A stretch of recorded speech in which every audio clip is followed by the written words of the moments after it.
கர்த்தருடைய பரிசுத்த நாமத்திற்கு மகிமை உண்டாவதாக. இந்த நாளிலும் இயேசுவுக்காக தங்களுடைய வாழ்க்கையை துணிந்து ஒப்பு கொடுத்த சில பரிசுத்தவான்களை குறித்து நாம் தியானிக்க போகிறோம்.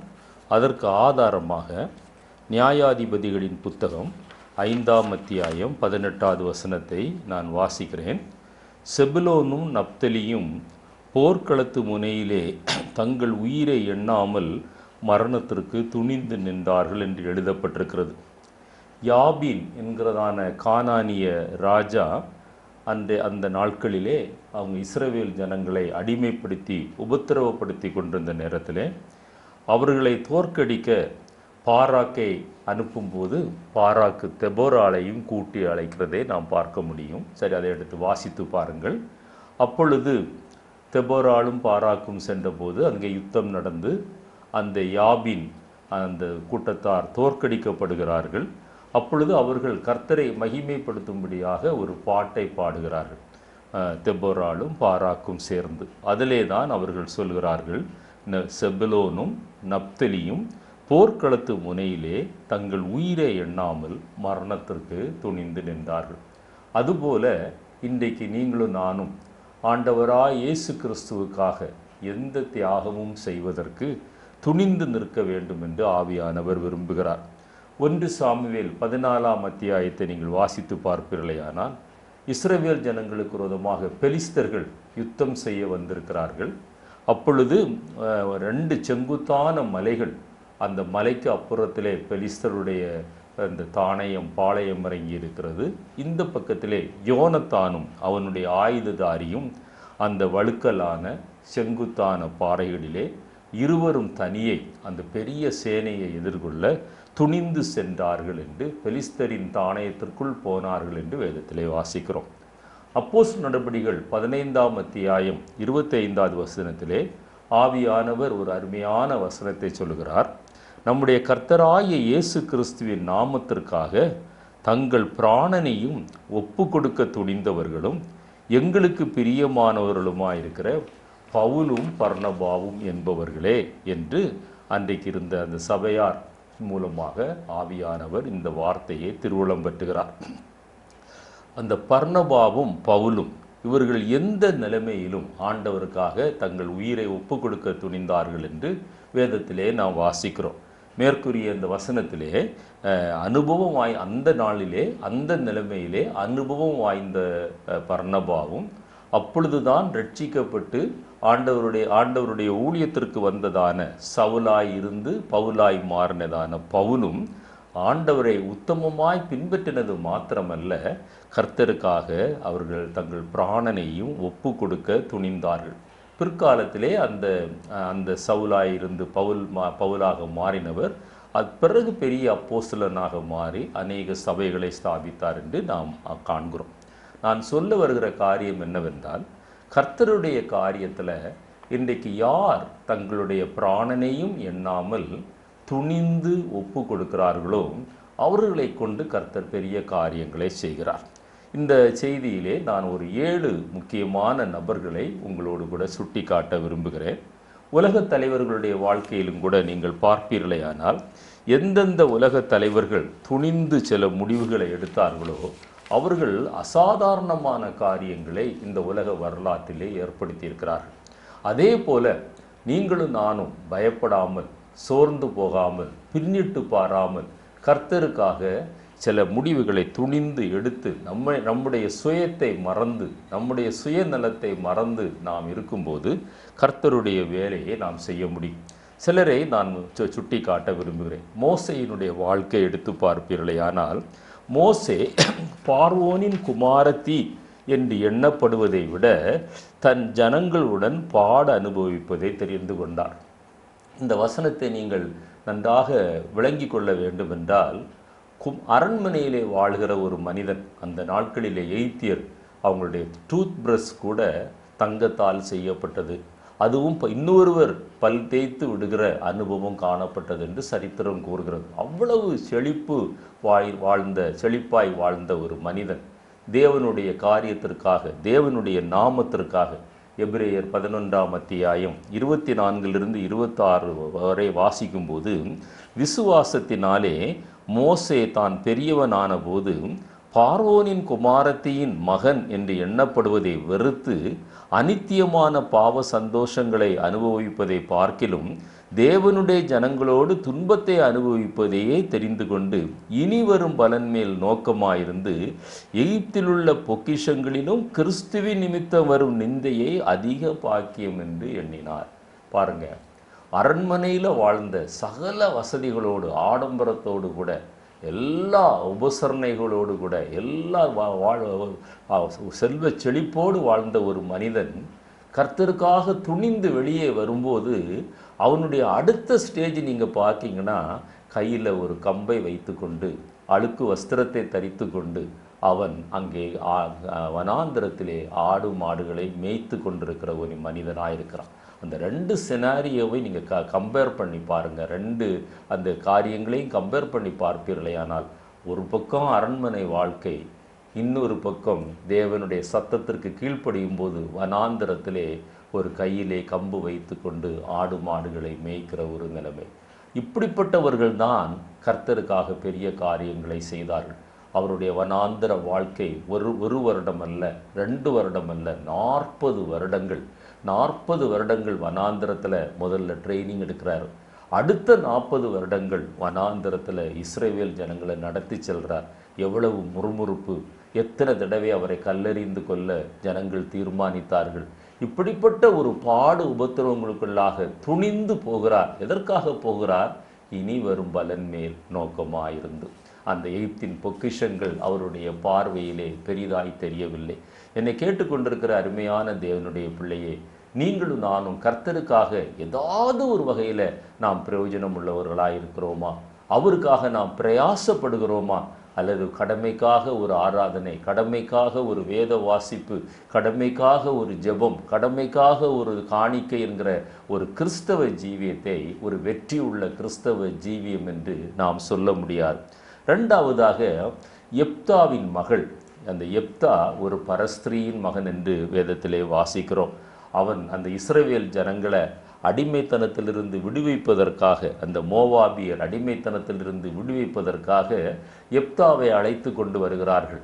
எப்தா தன்னுடைய வீட்டிலிருந்து யுத்தத்திற்கு போகும்போது ஒரு தீர்மானம் கர்த்தருடைய பார்வையிலே எடுக்கிறார். என்ன தீர்மானம் என்றால், நான் நீர் எனக்கு மோவாபியரை முறியடித்து நான் வெற்றியோடு கூட நான் வருவேனே, ஆனால் நான் வீட்டிலே காலெடுத்து வைக்கும்போது யார் எனக்கு எதிரையாக வருகிறார்களோ அவர்களை உமக்கு சர்வாங்க தகன பலியாக நான் கைவிடுவேன் என்று. அப்படியே யுத்தத்துக்கு செல்லுகிறார். யுத்தத்திலே வெற்றி கிடைக்கிறது. வெற்றி கிடைத்து தன்னுடைய வீட்டிற்கு வரும்போது தன்னுடைய ஒரே மகள் கன்னி பெண், அவள் ஆடலோடும் பாடலோடும் தன் தகப்பனை எதிர்கொண்டு வருகிறாள்.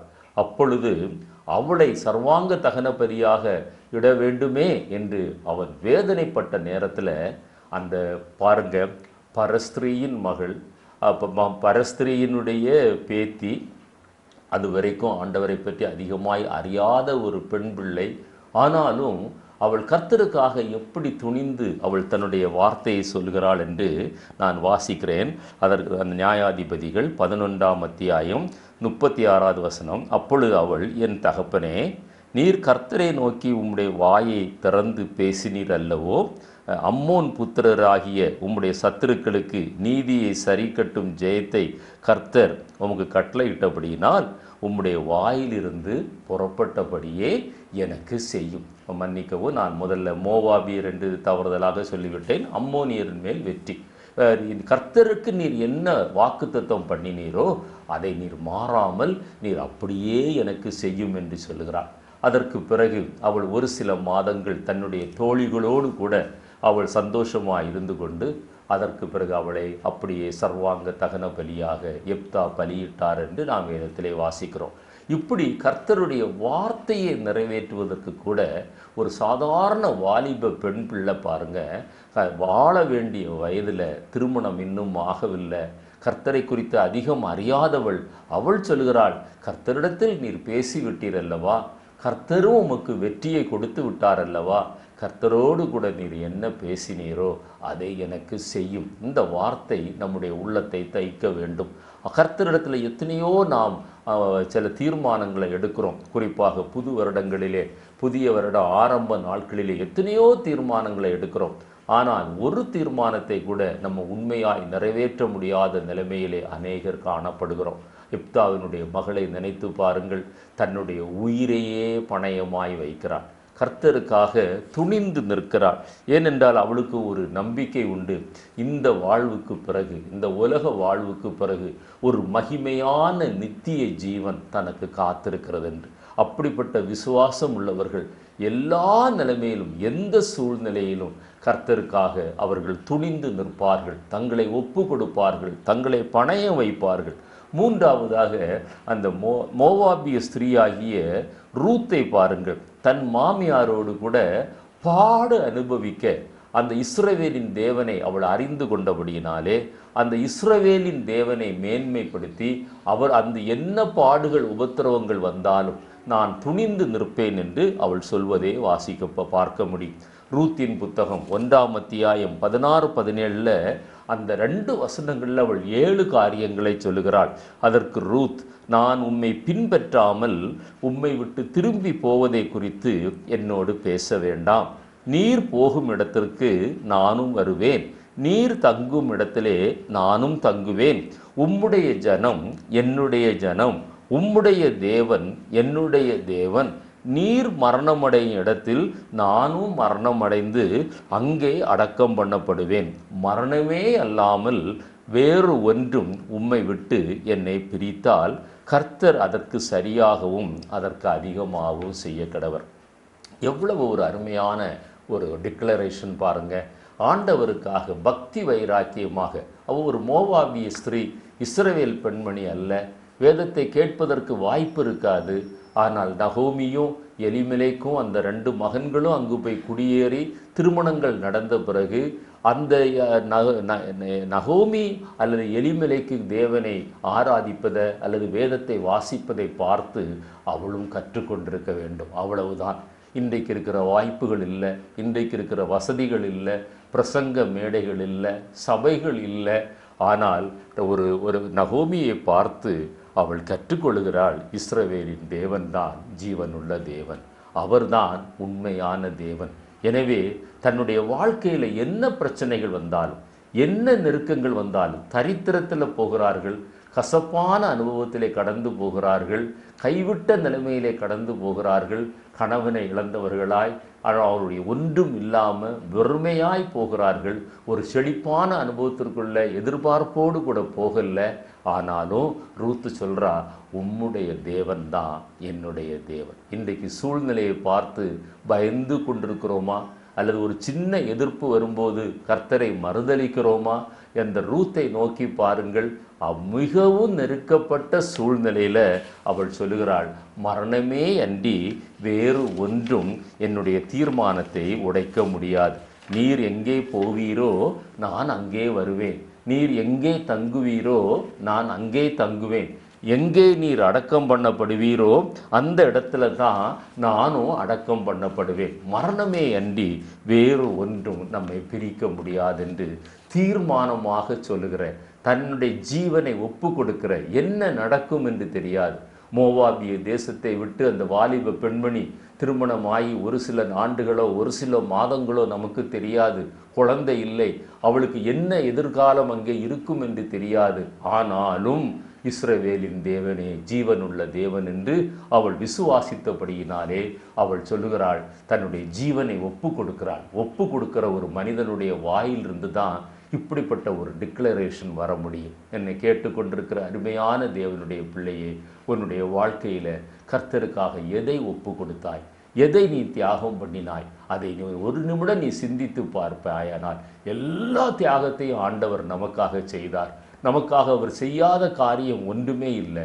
நீங்களும் நானும் அவருக்காக என்ன செய்தோம் என்று சிந்தித்து பார்ப்பது நம்முடைய ஆவிக்குரிய ஜீவியத்திற்கு அது ஒரு நல்ல அனுபவமாக மாறும். நான்காவதாக நான் எஸ்தரை குறித்து உங்களோடு கூட சொல்ல விரும்புகிறேன்.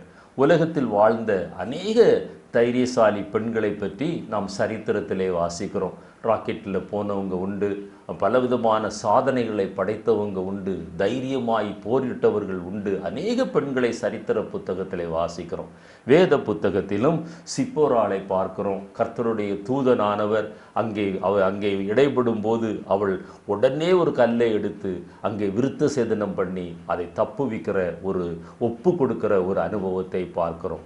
அபிகாயிலை பார்க்கிறோம். தன்னுடைய குடும்பத்திற்கு அழிவு வரும்போது அந்த அழிவை தடுப்பதற்காக துணிந்து வனாந்திரத்திலே அவள் புறப்பட்டு போகிற அந்த துணிச்சலை பார்க்கிறோம். இதே போல தெபோராளை பார்க்கிறோம். துணிந்து அந்த பாராக்கையும் உற்சாகப்படுத்தி அங்கே யுத்தத்திற்கு அழைத்து செல்வதை பார்க்கிறோம். இந்த எல்லாரை காட்டிலும் இந்த 3 பேரிலே நான் சொன்ன 3 பேர்லேயும் தெபோராளுடைய அந்த உற்சாகமும் அந்த ஒப்பு கொடுத்த அந்த தைரியமும் மேலான தைரியம்தான். ஒரு யுத்தத்திற்கு ஒரு படையை நடத்தி செல்கிற ஒரு பெண்மணியாய் காணப்படுகிறாள்.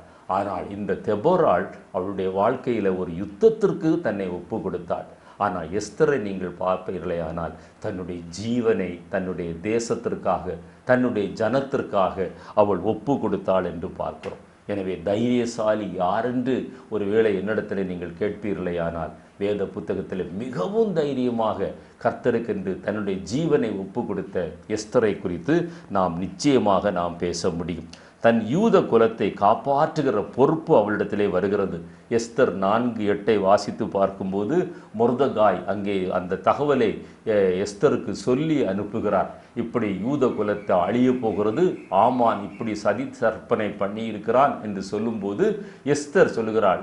அடுத்து சொல்கிறாள், முதல்ல தயக்கம் காட்டுகிறாள். 4ஆம் அத்தியாயம் 14வது வசனத்தை அவள், ஏனென்றால் அங்கே ஒரு சட்டம் இருக்கிறது, ராஜா அழைத்தால் ஒழிய ராணி அந்த மண்டபத்திற்குள்ளே செல்ல முடியாதுங்கிற ஒரு மாறாத சட்டம் இருக்கிறது. அப்படி செல்லும்போது அவர் பொற்செங்கோலை நீட்டினால்தான் ஜீவன் பிழைக்கும், அல்லது அந்த நபர் மரிக்க வேண்டும். தன்னுடைய ஜீவனை பணயம் வைக்கிறதான ஒரு அனுபவத்தை குறித்து நான் உங்களோடு பேசி கொண்டிருக்கிறேன். எஸ்தர் முதலிலே தயக்கம் காட்டின போது மொர்தெகாய் சொல்கிறார், இந்த ராஜ மேன்மை உனக்கு யூத குலத்தை ரட்சிப்பதற்காக கிடைத்திருக்கலாம். நீ இன்றைக்கு மௌனமாய் இருந்தால் ரட்சிப்பு வேறு இடத்திலிருந்து யூதருக்கு வரும். கர்த்தர் மௌனமாய் இருப்பவர் அல்ல, அவர் நிச்சயமாக தம்முடைய ஜனத்தை ரட்சிப்பார் என்று சொன்னபோது அவள் சொல்லுகிறாள், மொர்தெகாய் சொன்னபோது எஸ்தர் சொல்லுகிறாள், நீங்கள் யூதர்கள் அனைவரும் மிருக ஜீவன்கள் எல்லாரும் 3 நாட்கள் அப்பம் புசியாமலும் தண்ணீர் குடியாமலும் உபவாசம் இருங்கள் என்று அங்கே சொல்வதை பார்க்கிறோம். இதில் பாருங்க, ஒரு அருமையான ஒரு அனுபவத்தை நான் சுட்டி காட்ட விரும்புகிறேன். அந்த எஸ்தர் 2:20 வாசிக்கும்போது எஸ்தர் மொர்தெகாயுடைய வளர்ப்பு மகள் தான். அப்பொழுது அங்கே ஒரு அருமையான காரியம் எழுதப்பட்டிருக்கிறது. மொர்தெகாய் சொன்ன எல்லா காரியத்திற்கும் எஸ்தர் கீழ்ப்படிந்தாள் என்று வாசிக்கிறோம். ஆனால் எஸ்தர் 4ஆம் அத்தியாயத்தில் இந்த உபவாசம் பண்ணுங்க, எனக்காக என்னுடைய தாதிமார்களுக்காக உபவாசம் பண்ணுங்க, நான் துணிச்சலாக என்னுடைய ஜீவனையும் அர்ப்பணம் செய்து ராஜாவினிடத்தில் போகிறேன் என்று சொன்னபோது, அப்பொழுது வேதம் சொல்லுகிறது, எஸ்தர் சொன்ன பிரகாரம் இப்பொழுது மொர்தெகாய் கீழ்ப்படுகிறாராம். பாருங்க, கர்த்தருக்காக நீங்களும் நானும் ஒப்பு கொடுக்க துணியும் போது பெரியவர்கள், நம்மை விட மேலானவர்கள், நம்மை வளர்த்தவர்கள் கூட நம்முடைய வார்த்தையை கனப்படுத்துகிற ஒரு அருமையான அனுபவத்திற்குள்ள கர்த்தர் நம்மளை கொண்டு மேன்மைப்படுத்துவார். எஸ்தர் மொர்தெகாய்க்கு எல்லாவற்றிலும் கீழ்ப்படிந்திருந்தாள் என்று வாசிக்கிறோம்.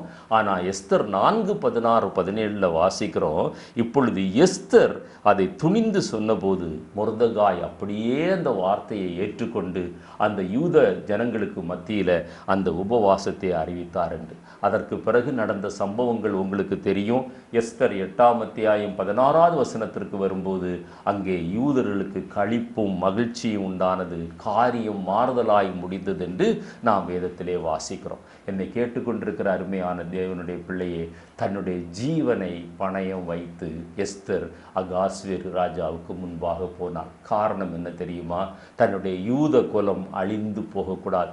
அதுவரை அவள் யூத குலத்தை சார்ந்தவள் என்பதும் ராஜாவுக்கு தெரியாது. எவ்வளவு ஒரு துணிச்சல் பாருங்க, எவ்வளவு தன்னை தியாகம் பண்ணி போகிற ஒரு அனுபவம். கர்த்தருக்காக ஏதாவது ஒரு காரியத்தை செய்யணும்னா கொஞ்சம் நம்மை இழக்க வேண்டியது இருக்கும், தியாகம் பண்ண வேண்டியது இருக்கும்.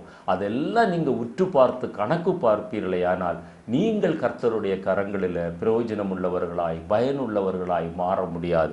1956 நடந்த ஒரு சம்பவத்தை நான் உங்களுக்கு சுட்டி காட்ட விரும்புகிறேன். 5 அமெரிக்க மிஷனரிகள், ஒருவருடைய பெயர் Jim Elliot, Pete Fleming, Nate Saint, Ed McCully, Roger Youderian, இந்த 5 பேரும் ஆக்கா ஐலண்டு என்கிறதான ஆக்கா இந்தியன்ஸ் என்கிறதான ஒரு ஜனங்களுக்கு மத்தியில் அவங்க மிஷினரி ஊழியம் செய்வதற்காக புறப்பட்டு போகிறாங்க. அது யூக்கடார் என்கிற கண்ட்ரியில் இருக்கிறது.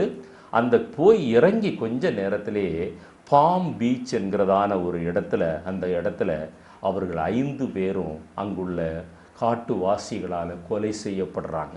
5 வாலிபர்கள். நான் அந்த அந்த அந்த மூவியை கூட நான் அதை வைத்து எடுத்திருந்த ஒரு யூடியூப் செய்தியை கூட நான் பார்த்த ஞாபகம் எனக்கு வருகிறது. 5 பேரும் கொல்லப்படுகிறார்கள். பாருங்க, அந்த 5 வாலிபர்கள் கர்த்தருடைய வார்த்தையை சொல்வதற்காக துணிந்து அந்த யூக்கடாருக்கு போகிறாங்க. 5 பேரும் கொல்லப்படுறாங்க. அதோடு கூட சரித்திரம் முடியலை. அதோடு கூட அந்த கிறிஸ்துவின் அன்பு நிறைவேறவில்லை. பிறகு என்ன நடந்தது தெரியுமா? ஒரு மிஷினரியுடைய சகோதரியும் ஜிம் எலியட் என்கிறதான அந்த முதல்ல நான் சொன்ன அந்த 5 மிஷினரிகளில் முதல் மிஷினரியுடைய மனைவியும் திரும்பவும் அந்த ஆக்கா ஐலண்டுக்கு பக்கத்தில் போய் அந்த ஆக்கா ஐலண்டில் வேதாகமத்தை அந்த ஆக்கா மொழியில் அவங்க மொழிபெயர்க்கிறாங்க. மொழிபெயர்த்த பிறகு நடந்தது தெரியுமா? 6 பேர் தான் அந்த 5 பேரை சுட்டு கொண்டார்கள். அந்த 6 பேரும் ரட்சிக்கப்பட்டார்கள். அந்த 6 பேரும் மிஷினரிகளாய் மாறினாங்க. அந்த ஐலண்டு மாத்திரமல்ல, அதை சுற்றி இருந்த எல்லா இடங்களிலும் உள்ள மற்ற ஜனங்களை ரட்சிப்புக்குள்ளே நடத்தினாங்க. இன்றைக்கு பல்லாயிரக்கணக்கான கிறிஸ்தவர்கள் இருக்கிற இடமாக அந்த இடம் மாறினது. அன்றைக்கு அந்த 5 மிஷினரிகளுடைய தியாகம், அந்த 5 மிஷினரிகள் கணவனை இழந்து விட்டேனே, என்னுடைய சகோதரனை இழந்து விட்டேனே என்று தியாகம் அதோடு கூட நின்று விடவில்லை. ஜிம் எலியட்டுடைய மனைவியும் இன்னொரு மிஷினரியுடைய சகோதரியும் தொடர்ந்து அந்த ஊழியத்தை அவங்க செய்வதற்கு துணிந்து போனாங்க. இழப்பு வரும், நஷ்டங்கள் வரும், குறைவுகள் வரும். அதெல்லாவற்றையும் தாண்டி செய்கிறது தான் கர்த்தருக்காக செய்கிற ஊழியம். அந்த ஊழியத்தில் ஒப்பு கொடுக்க துணிந்தவர்கள் தான் கர்த்தருக்காக பெரிய காரியங்களை செய்கிறாங்க.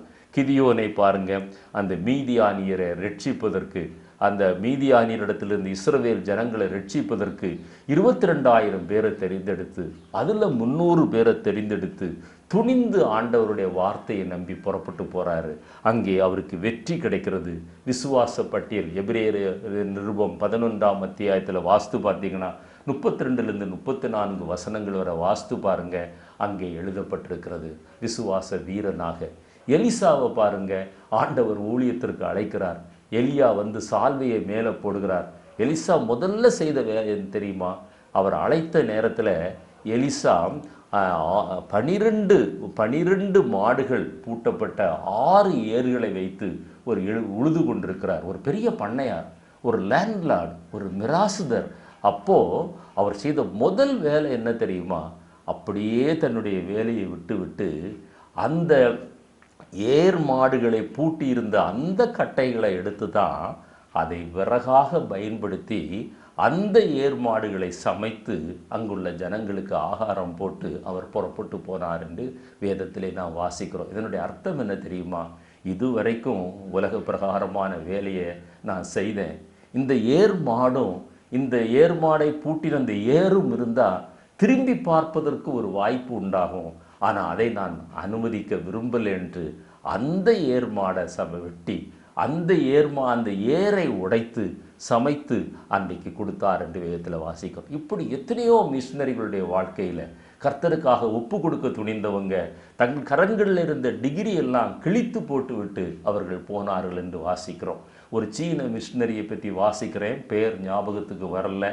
அவர் கடலிலே பயணம் புறப்படுகிறார். இளம் வயதில் PhD பட்டம் பெற்றவர், கல்லூரி பேராசிரியராக இருந்தவர், ஒரு விஞ்ஞானி. அவர் அந்த மிஷினரியாக புறப்பட்டு செல்லும்போது அவர் செய்த முதல் வேலை தன்னுடைய பட்டங்கள் எல்லாவற்றையும் எடுத்து கடலிலே எறிந்தார். காரணம், நான் திரும்பி பார்க்க விரும்பவில்லை. அந்த ஒருவேளை இந்த பட்டங்களும் பதவிகளும் என்னோடு ஒட்டி கொண்டிருக்குமேயானால் என்றாவது ஒரு நாள் நான் துணிந்து இப்பொழுது ஒப்பு கொடுத்து போகிற இந்த பயணத்தில் நான் திரும்பி வந்து விடுவேனோ என்று சொல்லி அப்படிப்பட்ட பரிசுத்தவான்கள் எல்லாம் கர்த்தருக்காக பெரிய காரியங்களை அவர்கள் செய்தார்கள் என்று நாம் வேதத்திலே வாசிக்கிறோம்.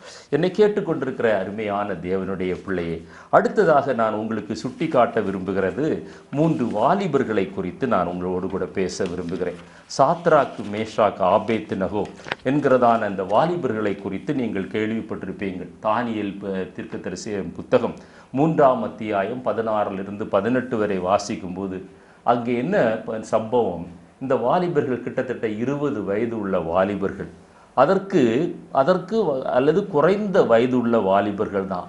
அந்நிய தேசத்தில் இருக்கிறாங்க, அடிமைகளாக இருக்கிறாங்க, தேவனை பற்றி அதிகமாய் அறிய முடியாத ஒரு சூழ்நிலை, கேள்விப்பட முடியாத ஒரு நிலைமை, அந்நிய தேசத்தில் அவங்க வாழ்ந்து கொண்டிருக்கிறாங்க.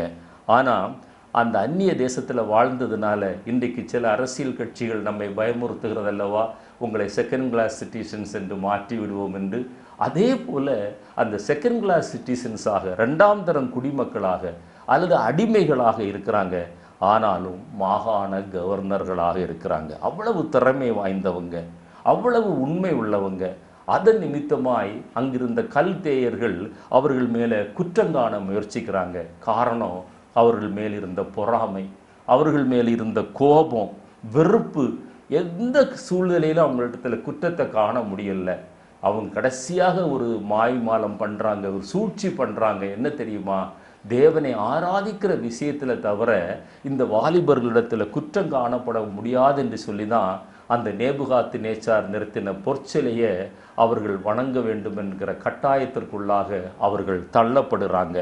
அப்படி தள்ளப்பட்ட போது தான் இவர்கள் வணங்காமல் தங்களுடைய இஸ்ரவேலின் தேவனாகிய தேவன் ஒருவருக்கே நாங்கள் ஆராதனை செய்வோம் என்று அவர்கள் அறிந்திருந்தபடியினால, அந்த வைராக்கியம் இருந்தபடியினால, அந்த தானியேல் 3ஆம் அத்தியாயம் 16 18 வரை நீங்கள் வாசித்து பார்ப்பீர்களேயானால், நீர் வணங்கின பொற்சிலையை நாங்கள் நீர் நிறுத்தின பொற்சிலையை நாங்கள் வணங்கப் போவதில்லை, எங்கள் தேவன் எங்களை தப்புவிப்பார், தப்புவியாமற் போனாலும் நாங்கள் அதை வணங்குவதில்லை என்று ஆணித்தரமாக சொல்கிறாங்க.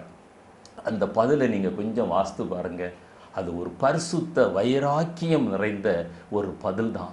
அதன் நிமித்தம்தான் அந்த நேபுகாத்து நேச்சாருக்கு அதிகமான கோபம் வந்தது.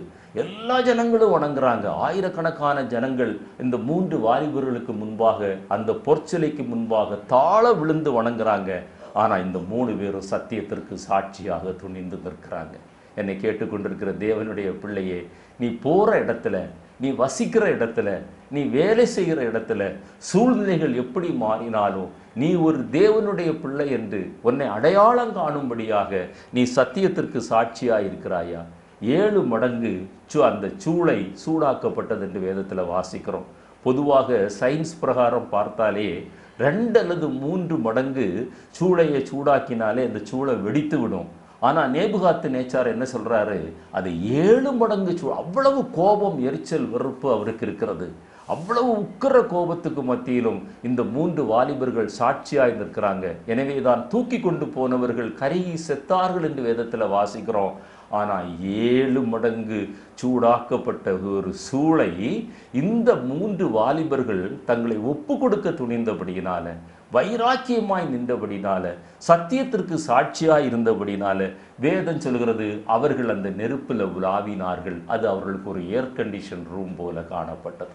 என்னை கேட்டுக்கொண்டிருக்கிற தேவனுடைய பிள்ளை, ஆண்டவர் உன்னுடைய பக்தி வைராக்கியத்தை பார்க்கிறார். நீ கர்த்தருக்காக நிற்கிற பக்தி வைராக்கியத்தை ஆண்டவர் பார்க்கிறார். விசுவாச சோதனைக்கு பின்பு அதற்கு பிறகு நீங்கள் வாஸ்து பார்த்தீங்கன்னா, தானியேல் 3ஆம் அத்தியாயம் 30வது வசனத்தில் வாஸ்து பார்த்தீங்கன்னா, இவர்களுடைய விசுவாசத்தை கண்டு அந்த ராஜா அறிக்கையிடுறாரு, இஸ்ரவேலின் தேவனே உண்மையான தேவன் என்று அறிக்கையிடுறாரு. அது மாத்திரமல்ல, அந்த 3 வாலிபர்களுக்கும் பதவி உயர்வு கிடைக்கிறது. என்னை கேட்டுக்கொண்டிருக்கிற தேவனுடைய பிள்ளையே, கர்த்தருக்காக வைராக்கியமாய் நின்று பார், கர்த்தருக்காக துணிச்சலோடு நின்று பார், உன்னை ஒப்புக்கொடு. அப்பொழுது கர்த்தர் உன்னை நிச்சயமாகவே மேன்மைப்படுத்துவார், கனப்படுத்துவார்.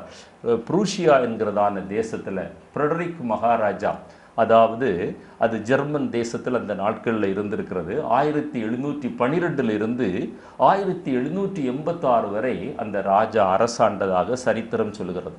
இவர் ரொம்ப கேலி கிண்டல் நக்கலாக பேசுகிற ஒரு மனிதர். எப்பொழுதுமே அவர் அப்படி பேசுவார். ஆண்டவராய் இயேசுவையும் பரிகாசம் பண்ணி நிந்தித்து பேசுகிற ஒரு சுபாவம் உடையவர். ஒரு நாள் அப்படி அவர் பேசி கொண்டிருந்தார். அவர் அரசவையிலே உட்கார்ந்திருந்து இயேசுவை பரிகாசம் பண்ணி அவரை நிந்தித்து பேசி கொண்டிருந்தார். அங்கிருந்த எல்லாரும் சிரித்தார்கள், இருந்து பரிகாசம் பண்ணினார்கள். அப்பொழுது ஒரு இராணுவ ஜெனரல் மாத்திரம் எழும்பி நின்று சொன்னாராம், ராஜாவே, உமக்காக 32 யுத்தங்களை நான் செய்து அந்த 32 யுத்தங்களிலும் உம்முடைய தேசத்திற்கு நான் வெற்றியை பெற்றிருக்கிறேன். நான் மரணத்திற்கு அஞ்சாதவன். இப்பொழுது எனக்கு வயதாகிவிட்டது. இப்பொழுது நான் வயது சென்ற நிலைமையில் இருக்கிறேன். ஆனால் ஒரு நிச்சயம் எனக்கு உண்டு.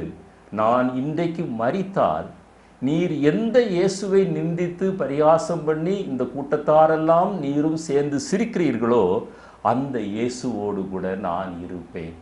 உமக்கு அந்த நிச்சயம் உண்டா என்று கேட்டாராம்.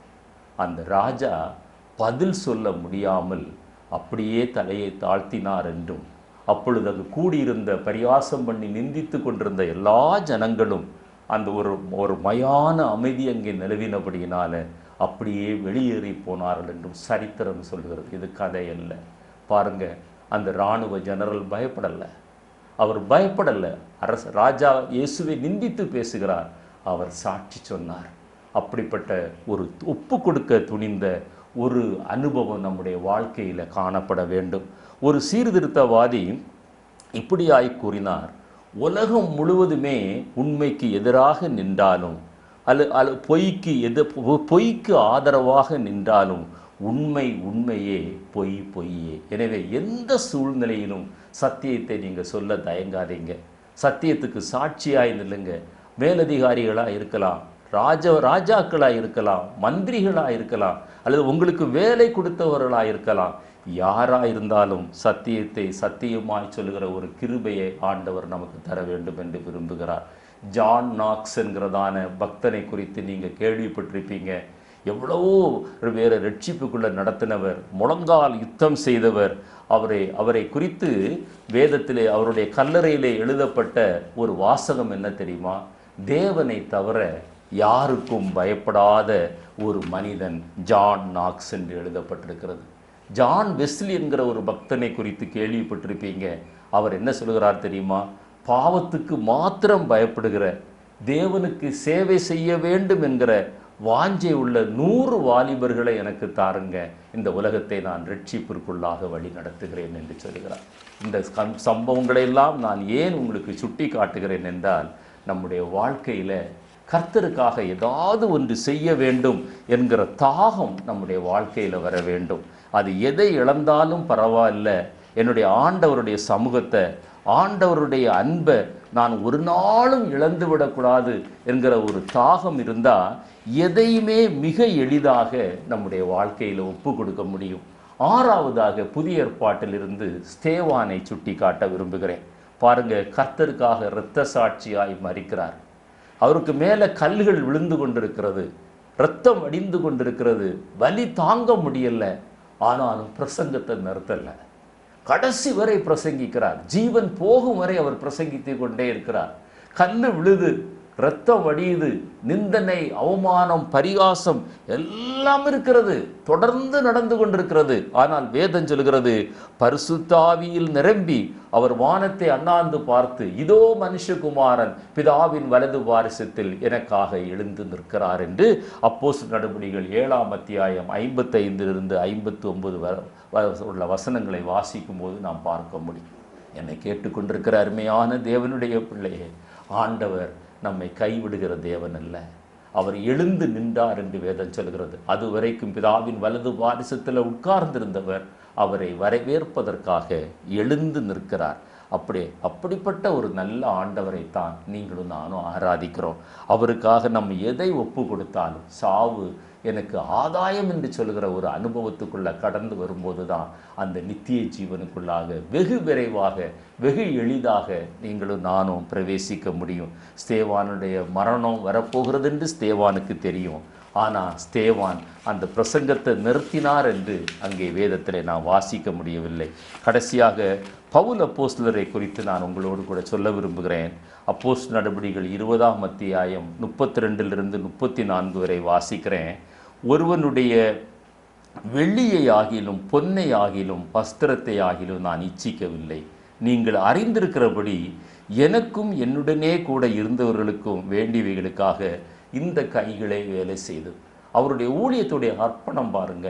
அவருடைய பெரிய பண்ணையார். அவர் ஒரு காலத்தில் கமாலியலுடைய பாதத்தில் கற்று தேர்ந்தவர். பென்யமின் கோத்திரத்தை சார்ந்தவர். அவர் அந்த ரோம பிரஜையாக இருந்தவர். அவர் பெரிய கோடீஸ்வரர் என்று சரித்திர ஆசிரியர்கள் சொல்கிறாங்க, வேத ஆசிரியர்கள் சொல்கிறாங்க. அவ்வளவு பெரிய மனிதன் கர்த்தருக்காக ஊழியத்துக்கு வருகிறார். எல்லாவற்றையும் இழந்து வருகிறார். அவர் சொல்கிறாரு, எனக்காகவும் என்னோடு கூட இருந்தவர்களுக்காகவும் அவ்வளவு சொகுசாய் வாழ வேண்டியவர் மோசையை போல. ஆனால் இப்பொழுது கூடை பின்னி, அந்த கூடை பின்னி வருகிற அந்த பணத்தில் தன்னுடைய வயிற்றை நிரப்பி கர்த்தருக்காக பிரயாசப்பட்டு ஊழியம் செய்கிறார். அப்போஸ்தலர் நடபடிகள் 21:13 அதற்கு பவுல், நீங்கள் அழுது ஏன் என் இருதயத்தை உடைந்து போக பண்ணுகிறீர்கள்? எருசலேமில் நான் கர்த்தராகிய இயேசுவின் நாமத்திற்காக கட்டப்படுவதற்கு மாத்திரமல்ல, மரிப்பதற்கும் ஆயத்தமாயிருக்கிறேன்.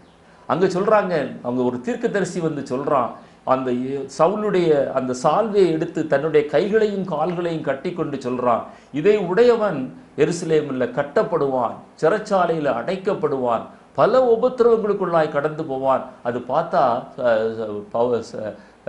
பவுலுடைய அந்த துணியை வைத்து தான் அவர் சொல்கிறார். பவுலுக்கு தெரியும், எருசலேமில் நான் போனால் நான் கட்டப்படுவேன், பல உபத்திரவங்களுக்குள்ளாய் கடந்து போவேன். ஆனாலும் கிறிஸ்துவின் மேல் உள்ள அன்பு, கிறிஸ்துவின் மேல் உள்ள தாகம், அவர் சொல்கிறாரு, என் இருதயத்தை ஏன் உடைந்து போக பண்ணுறீங்க? ஏன் என்னை கலங்க பண்ணுறீங்க? நான் எருசலேமில் கட்டப்படுவதற்கு மாத்திரமல்ல, மரிப்பதற்கும் நான் ஆயத்தமாக இருக்கிறேன். அப்படி துணிச்சலாக அவர் புறப்பட்டு போனார் என்று வேதத்தில் வாசிக்கிறோம். 2 தீமோத்தேயு 4ஆம் அத்தியாயம் 6வது வசனத்திலிருந்து வாசித்து பாருங்க.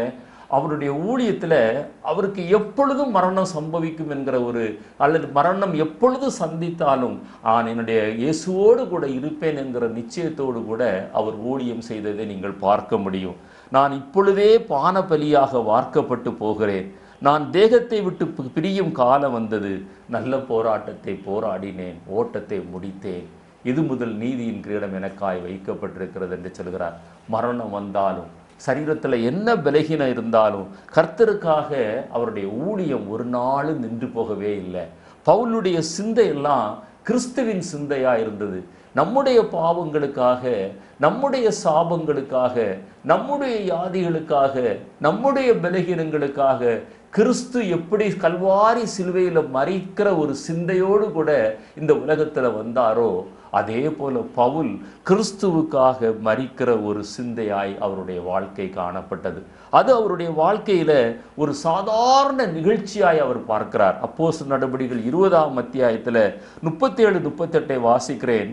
அவர்கள் எல்லாரும் மிகவும் அழுது, என் முகத்தை நீங்கள் இனி பார்க்க மாட்டீர்கள் என்று அவன் சொன்ன வார்த்தையை குறித்து அதிகமாய் துக்கப்பட்டு பவுலின் கழுத்தை கட்டி கொண்டு முத்தம் செய்து கப்பல் வரைக்கும் அவனோடு கூட போனார்கள் என்று சொல்லுகிறார்கள். ஆனால் என் முகத்தை இனி நீங்கள் பார்க்க மாட்டீங்க, ஏன்னா நான் மரித்து போவேன்னு சொல்கிறாரு. ஆனால் ஊழியத்தை நிறுத்தவே இல்லை. ஊழியம் தொடர்ந்து கொண்டே இருக்கிறது, பிரயாணங்கள் தொடர்ந்து கொண்டே இருக்கிறது, பிரசங்கங்கள் தொடர்ந்து கொண்டே இருக்கிறது. கடைசி மூச்சு வரைக்கும் நான் கர்த்தருக்காக ஓடுவேன் என்று சொல்கிறார். தன்னுடைய சிந்தையை அவர் கலாத்தியருக்கு வெளிப்படுத்தும் போது, கலாத்தியர் நிருபம் 4ஆம் அத்தியாயம் 12வது வசனத்தில், சகோதரரே என்னை போல் ஆகுங்கள் என்று உங்களை வேண்டிக் கொள்கிறேன், நானும் உங்களை போலும் ஆனேனே, எனக்கு நீங்கள் அநியாயம் ஒன்று செய்யவில்லை. ஊழியத்திற்காக என்னை போல் ஆகுங்கள் என்று சொல்றாரு. நானும் உங்களை போல ஆனேனே, உங்களுக்கு சுவிசேஷம் சொல்வதற்காக நான் அந்த லெவலுக்கு நான் இறங்கி வந்தேன். யாரு?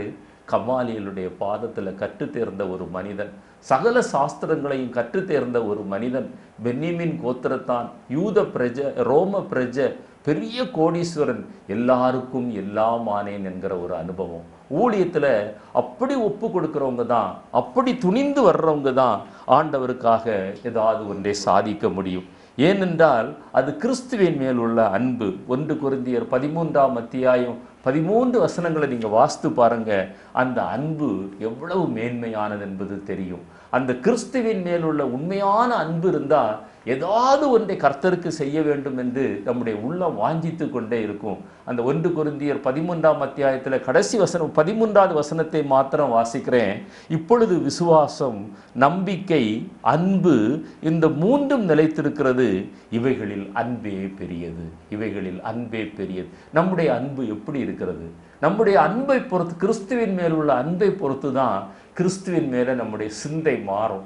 கிறிஸ்துவின் மேல் உள்ள சிந்தை மாறும்போது தான் கிறிஸ்துவுக்காக எல்லாவற்றையும் தியாகம் பண்ணுகிற அல்லது ஒப்பு கொடுக்கிற ஒரு அன்பு நம்மிடத்தில் வரும்.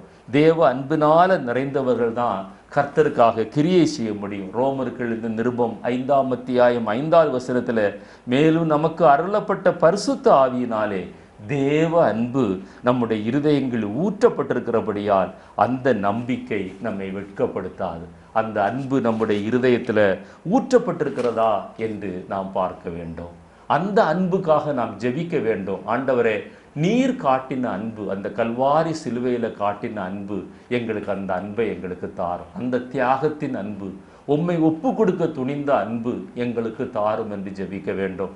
கடைசியாக ஒரு நடந்த சம்பவத்தை சொல்லி, ஒரு உலக அன்பே அவ்வளவு தூரம் ஆழமாக இருக்குமே, ஆனால் கிறிஸ்துவின் மேல் உள்ள அன்பு எவ்வளவு ஆழமாக இருக்க வேண்டும் என்பதற்காக நடந்த ஒரு சம்பவத்தை நான் சொல்ல விரும்புகிறேன். வடகொரியாவிலிருந்து தென்கொரியாவிற்கு ஒரு கர்ப்பிணி பெண் அவள் தப்பி ஓடி வருகிறாள். நல்ல குளிர்காலம், அந்த பனி உறைந்து அப்படி காணப்படக்கூடிய காலத்தில் அவள் வரும்போது, ஒரு பாலத்தின் அடியில் வரும்போது அவளுக்கு பிரசவ வேதனை ஏற்படுகிறது. அவள் ஒரு ஆண் குழந்தையை பெற்றெடுக்கிறாள். தாங்க முடியாத குளிர். என்ன செய்கிறாள்?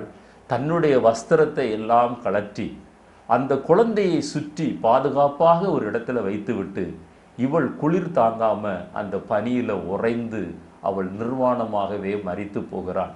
அடுத்த நாள் காலையில் அங்கே மிஷினரி ஊழியம் செய்து கொண்டிருந்த அந்த அமெரிக்க தம்பதிகள், ஒரு தம்பதி வருகிறார்கள். இங்கே பக்கத்திலே உறைந்த பிணமாக ஒரு தாய் படுத்து கிடக்கிறாள் நிர்வாணமாய். பக்கத்தில் தாயினுடைய உடையில பாதுகாப்பாய் சுற்றப்பட்ட அந்த ஆண் குழந்தையை பார்க்கிறார்கள். எவ்வளவு அன்பு பாருங்க, அந்த தாயுடைய அன்பு. தன்னை தியாகம் பண்ணி தான் பெற்றெடுத்த அந்த குழந்தையை காப்பாற்றி அவள் ஆண்டவர்களிடையே சென்று விட்டாள். இந்த அமெரிக்க தம்பதிகள் அதற்கு பிறகு அந்த குழந்தையை எடுத்து கொண்டு போய் அவர்கள் அந்த குழந்தையை வளர்த்தார்களாம். அந்த குழந்தை கொஞ்சம் வளர்ந்த பிறகு அந்த தாய் அந்த குழந்தைக்கு செய்த தியாகத்தை அந்த பையனிடத்தில் அவங்க சொல்லியிருக்கிறாங்க. ஒரு நாள் அந்த பையன் என்ன செய்தான் தெரியுமா? பாருங்க, உலக பிரகாரமான ஒரு சாதாரண பையனுக்கே அந்த அன்பை வெளிப்படுத்துகிற அந்த அனுபவத்தை பாருங்க. ஒரு குளிர் நாளில் தன்னுடைய தாயினுடைய கல்லறைக்கு போய் தன்னுடைய அந்த ட்ரௌசரையும் தன்னுடைய சட்டையும் கழற்றி அந்த நடுங்குகிற குளிரில் அதை அந்த கல்லறையின் மேல் போட்டு விட்டு சொன்னானா, அம்மா இப்படித்தானே தியாகம் பண்ணி நீ என்னை காப்பாற்றினா என்று சொன்னாராம். அவ்வளவு தன்னுடைய அன்பை, தன் தாயினுடைய தியாகத்தை உணர்ந்து அந்த பையன் சொல்லி கொண்டு கதறி கதறி அழுதான் என்று அந்த மிஷினரிகள் அவங்களை எழுதி வைத்திருக்கிறாங்க. பாருங்கள், உலக பிரகாரமான ஒரு தியாகத்தை இன்னொரு அந்த குழந்தை அதை நினைவு கூர்ந்து செய்யுமானால், கர்த்தர் நமக்காக செய்த தியாகத்தை நீங்களும் நானும் எவ்வளவு நினைவு கூற வேண்டும், எவ்வளவாய் கர்த்தர் மேலே அன்பு கூற வேண்டும், கர்த்தருக்காய் எவ்வளவாய் பாடுபட வேண்டும், தியாகம் பண்ண வேண்டும். கர்த்தர் தாமே இந்த வார்த்தைகளை ஆசீர்வதிப்பாராக. இந்த செய்தி உங்களுக்கு ஆசீர்வாதமாக இருந்தால் மற்றவர்களுக்கு அறிமுகப்படுத்துங்கள். உங்களுக்காக நாங்கள் தொடர்ந்து ஜெபித்து கொண்டிருக்கிறோம். நீங்களும் எங்களுக்காக ஜெபியுங்கள்.